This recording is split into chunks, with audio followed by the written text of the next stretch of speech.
అందరికీ నమస్తే. నేను మీ Sai, Indian overseas Congress youth committee member, social media vice president, America నుండి.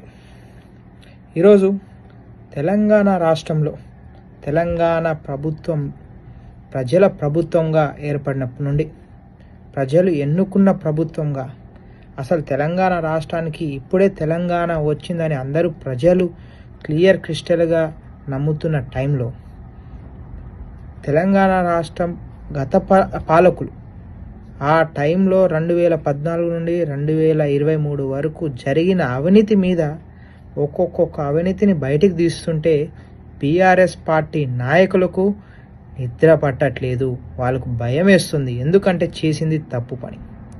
మొన్న ప్రెస్ మీట్లో క్లియర్గా తెలంగాణ రాష్ట్రానికి రావాల్సిన కృష్ణా జలాలు పక్క రాష్ట్రాలు ఎంత సింపుల్గా తరలించుకొని పోతుంటే ఏమీ నోరు విప్పని గత మాజీ ముఖ్యమంత్రి కేసీఆర్ గారి గురించి మాట్లాడుతున్నప్పుడు నిజంగా రేపు రాష్ట్రంలో కాంగ్రెస్ ప్రభుత్వం మమ్మల్ని ఏడికి జైలుకి పంపుతుందో, ప్రజలకు నిజం చెప్తుంటే ప్రజలు మమ్మల్ని ఏడ చీగొడతారో, ఊర్లోకి రానియరో అనే భయంతో ఈరోజు కొడుకు, అల్లుడు, కూతురు రాష్ట్ర పర్యటనలు చేసుకుంటూ, రంగాబిల్లాల పర్యటనలు చేసుకుంటూ ఏదేదో మాట్లాడుతున్నారు. వాళ్ళకు కూడా క్లియర్ క్రిస్టల్గా అర్థమైపోయింది, తెలంగాణ రాష్ట్రంలో మీరు చేసిన మోసాలన్నిటికీ ప్రజలు గమనించారు కాబట్టి ప్రజాపాలన కాంగ్రెస్ పార్టీ గవర్నమెంట్ ఇచ్చారు.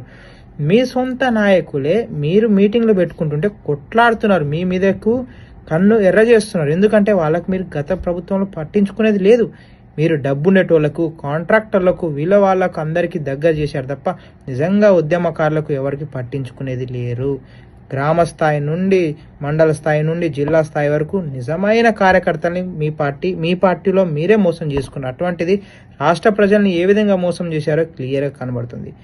మనకు రావాల్సిన వాటర్ని అక్కడెక్కడో చిన్నగా దారిని చిన్న పెట్టుకొని ఆ వాటర్ని తరలించుకొని పోతుంటే నువ్వు ఆ రాష్ట్ర ముఖ్యమంత్రితో కలిసి దోస్తు చేస్తూ వాళ్ళకు ఉచితంగా వాటర్ ఇచ్చుకుంటుంటే మన రాష్ట్ర పరిస్థితి ఏంది అని చెప్పి ఈరోజు మన ప్రియతమ నేత మన ముఖ్యమంత్రి రేవంత్ అన్న గారు మాట్లాడితే భయం వేసి ఈరోజు మీరు మీ యొక్క నాయకులతో ఏదేదో మాట్లాడిపిస్తున్నారు. బాల్కా సుమన్, నీ చరిత్ర తెలియదా? ఈరోజు నీ వీపు నీకు కనబడట్లేదు కాబట్టి నువ్వు ఇట్లా మాట్లాడుతున్నావు. నీ చరిత్ర, నీ ఎంతమందికి సావు కారకుడు అయ్యో తెలుసు. మీ పార్టీలో ఉండే మానవత్రాయ్ అన్నని అడగండి, నీ చరిత్ర ఏందో చెప్తాడు. తెలంగాణ ఉద్యమంలో పారాగాన్ చెప్పులు వేసుకునే ఉన్న వ్యక్తి ఈరోజు నువ్వు ఏ చెప్పులు చూపెడుతున్నావో దాన్ని బట్టే అర్థమైంది నీ స్థాయి ఏ విధంగా, నీకు బలుపు ఏ విధంగా పెరిగిందో. నువ్వు కేవలం బానిసలాగానే ఉంటాననుకుంటే నువ్వు బానిసతత్వం చేసుకో, వాళ్ళ దగ్గరకు పోయి నువ్వు వాళ్ళకు కావాల్సినవి అన్నీ అందించు, నువ్వు నీకు చేసుకో. కానీ ప్రజల ముందు వచ్చి మా రేవంత్ అన్న గారి మీద నువ్వు ఇష్టం వచ్చినట్టు మాట్లాడితే మాత్రం ఈసారి అదే చూపెట్టిన చెప్పుని మళ్ళీ నీ మీదకి వస్తుంది అనే విషయాన్ని కూడా నువ్వు మర్చిపోకూడదు. ఇంకొక నాయకుడు దాసోజు శ్రావణ్ మాట్లాడతాడు ఏదేదో అతనికి ఇష్టం వచ్చినట్టు. కాంగ్రెస్ పార్టీలో నీకు ఇచ్చిన అవకాశాలు, కాంగ్రెస్ పార్టీలో నీకు చాలా విధంగా పెంచి పోషిస్తే ఆ పెంచి పోషించిన దానికి విశ్వాసం లేకుండా నువ్వు మళ్ళీ పోయి బీఆర్ఎస్లో చేరినావు. సరే చేరినావు, కానీ పార్టీ సిద్ధాంతాలు ఏందో నీకు తెలుసు. కానీ అటువంటి పార్టీ మీద కూడా ఈ అనేక మంది బీఆర్ఎస్ నాయకులు మాట్లాడితే మాత్రం ఎవడు ఊరుకునేది లేదు. తెలంగాణ రాష్ట్ర ప్రజలు క్లియర్గా ఉన్నారు కాబట్టి అధికారం కాంగ్రెస్ పార్టీకి ఇచ్చారు. ఇచ్చిన కాంగ్రెస్ పార్టీ అధికారంలో ఎన్ని సంక్షేమ పథకాలు అన్నీ అమలు అవుతాయి, అన్నీ జరుగుతాయి. ఈరోజు 2 గ్యారెంట్లు అమలు అయినాయి, రేపు 2 గ్యారెంట్లు అమలు అవుతాయి, మరికొన్ని రోజుల్లో 2 గ్యారెంట్లు అమలై 6 గ్యారెంట్లు ఖచ్చితంగా ప్రజలకు పోతుంది.